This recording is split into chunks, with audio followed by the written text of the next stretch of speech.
Hello everyone and welcome back. I'm your host, Veteran Mountain Man, and it's another Friday. And I figured we would go ahead and talk a little bit more about the Occupy ICE Antifa movement on the Pacific Coast, particularly what's been going on in Portland. So many of you may have already seen the video where the protesters were stepping back and forth into ICE territory and out, taunting the police and trying to stop people from entering the building. Well, of course, we've discussed this in the past, and that actually does violate federal law. It is against the law to interfere with the duly appointed activities of a federal agent. Plain and simple. So, obstructing a federal agent from entering their place of business is obstruction. So these people were lawfully arrested. Now, I know the video looks really brutal. There were minimal scrapes and cuts from those arrested. They have all been arrested, charged, and released without bail. Yes, that's right. You heard me. These Antifas got arrested and released without bail. So they will probably have to step up in front of a Multnomah County judge. But that doesn't mean anything realistically, because the Multnomah County judges all seem to support this kind of crazy, insane activity. I'm surprised that anybody got Mayor Wheeler to support ICE enough to even be willing to send out the Portland PD to arrest these people.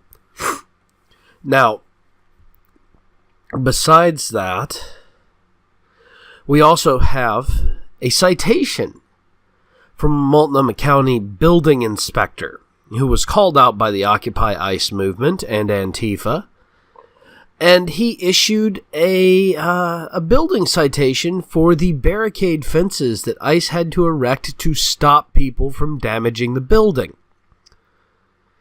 because they're too tall.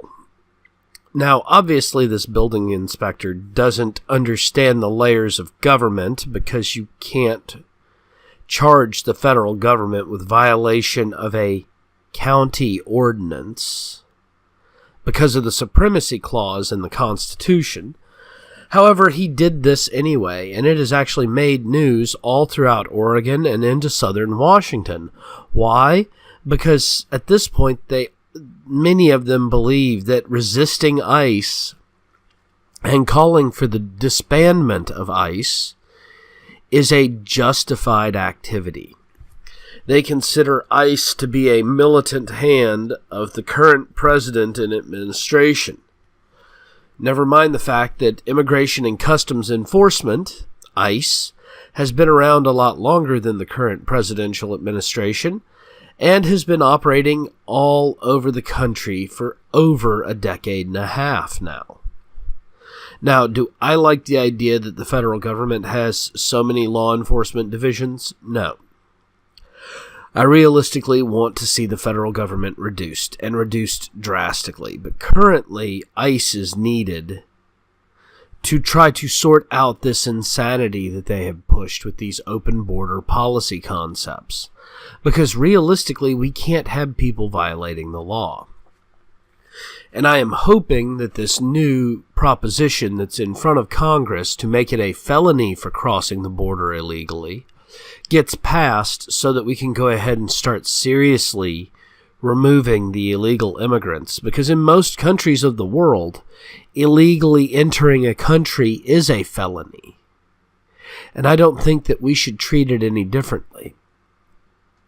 Well, I want to thank you all again for joining me on this lovely Friday. Please, please, please, thumbs up and subscribe, or like and subscribe, or follow me on my other social media sites down below. And as always, have yourself a great day.